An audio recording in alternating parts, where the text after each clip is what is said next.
नमस्कार। आप सभी का स्वागत है किस्से कहानियों में, टेल्स फ्रॉम द हार्ट। आज हम सफला एकादशी की कथा कहेंगे। यह एकादशी पौष मास के कृष्ण पक्ष की एकादशी को सफला एकादशी कहा जाता है। चलिए शुरू करते हैं। मोक्षदा एकादशी की व्रत कथा को सुनकर अर्जुन ने प्रसन्न होते हुए कहा, हे कमल नयन, मोक्षदा एकादशी की व्रत कथा सुनकर मैं धन्य हो गया। हे मधुसूदन, अब आप पौष मास की कृष्ण पक्ष की एकादशी की महिमा बताने की कृपा करें।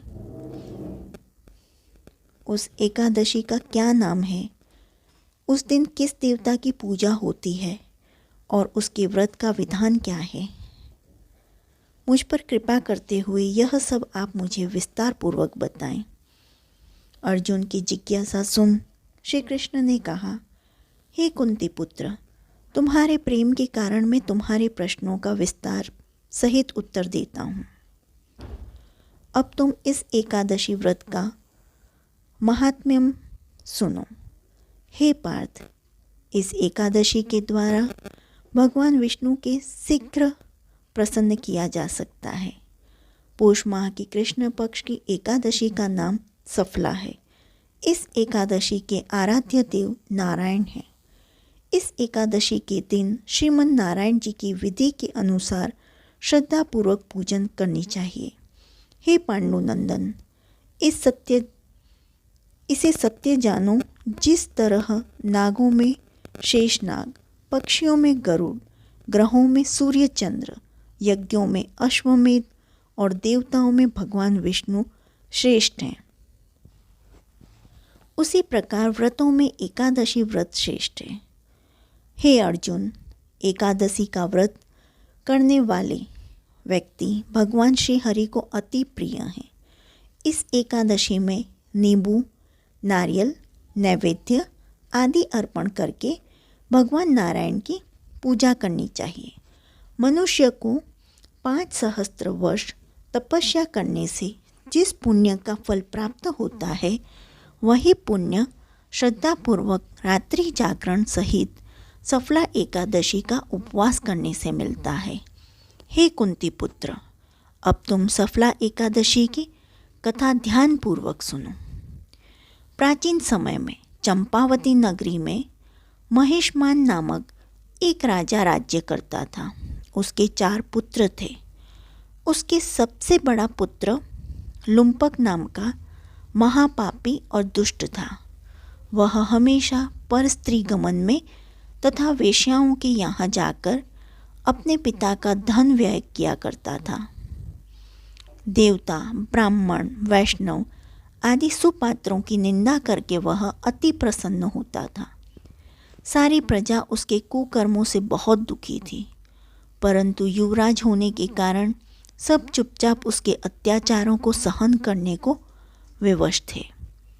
किसी में भी इतना साहस नहीं था कि कोई राजा से उसकी शिकायत करता, परंतु बुराई अधिक समय तक पर्दे में नहीं रहती। एक दिन राजा महिष्मान को लुम्पक के कुकर्मों का पता चल ही गया। तब राजा अत्यधिक क्रोधित हुआ और उसने लुम्पक को अपने राज्य से निकाल दिया।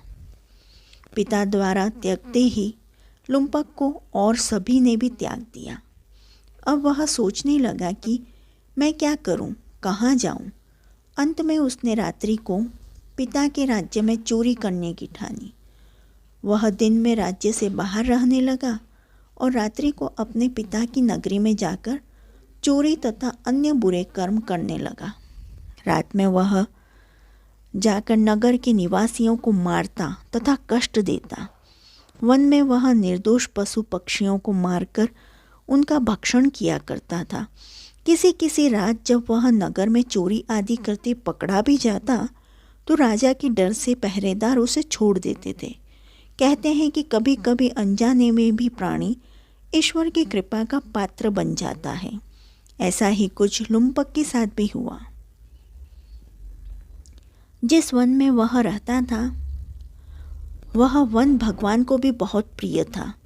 उस वन में एक प्राचीन पीपल का वृक्ष था तथा उस वन को सभी लोग देवताओं का क्रीड़ा स्थल मानते थे। वन में उसी पीपल के वृक्ष के नीचे महापापी लुम्पक रहता था। कुछ दिन बाद पौष मास के कृष्ण पक्ष की 10वीं के दिन वस्त्रहीन होने के कारण लुम्पक तेज ठंड से मूर्छित हो गया। ठंड के कारण वह रात को सो न सका। उसके हाथ पैर अकड़ गए। वह रात बड़ी कठिनता से बीती, किंतु सूर्य के उदय होने पर भी उसकी मूर्छा नहीं टूटी। वह ज्यों का त्यों पड़ा रहा। सफला एकादशी की दोपहर तक वह पापी मूर्छित ही पड़ा रहा। जब सूर्य के तपने से उसे कुछ गर्मी मिली, तब दोपहर में कहीं उसे होश आया और वह अपने स्थान से उठकर किसी प्रकार चलते हुए वन में भोजन की खोज में फिरने लगा। उस दिन वह शिकार करने में असमर्थ था, इसलिए पृथ्वी पर गिरे हुए फलों को लेकर पीपल के वृक्ष के नीचे गया। तब तक भगवान सूर्य अस्ताचल को प्रस्थान कर गए थे। भूखा होने के बाद भी वह उन फलों को न खा सका, क्योंकि कहाँ तो वह नित्य जीवों को मारकर उनका मांस खाता था और कहाँ फल। उसे फल खाना तनिक भी अच्छा नहीं लगा। अतः उसने उन फलों को पीपल की जड़ के पास रख दिया और दुखी होकर बोला, हे ईश्वर, यह फल आपको ही अर्पण है। इन फलों से आप ही तृप्त हो। ऐसा कहकर वह रोने लगा और रात को उसे नींद नहीं आई। वह सारी रात रोता रहा। इस प्रकार उस पापी से अनजाने में ही एकादशी का उपवास हो गया। उस महापापी के इस उपवास तथा रात्रि जागरण से भगवान श्री हरि अत्यंत प्रसन्न हुए और उसके सभी पाप नष्ट हो गए। सुबह होते ही एक दिव्य रथ अनेक सुंदर वस्तुओं से सजा हुआ आया। उसके सामने खड़ा हो गया। उसी समय आकाशवाणी हुई, हे युवराज, भगवान नारायण के प्रभाव से तेरे सभी पाप नष्ट हो गए। अब तो अपने पिता के पास जाकर राज्य प्राप्त कर। जब यह आकाशवाणी लुम्पक ने सुनी तो वह अत्यंत प्रसन्न होते हुए बोला, हे प्रभु, आपकी जय हो। ऐसा कहकर उसने सुंदर वस्त्र धारण किए और फिर अपने पिता के पास गया। पिता के पास पहुंचकर उसने सारी कथा पिता को सुनाई।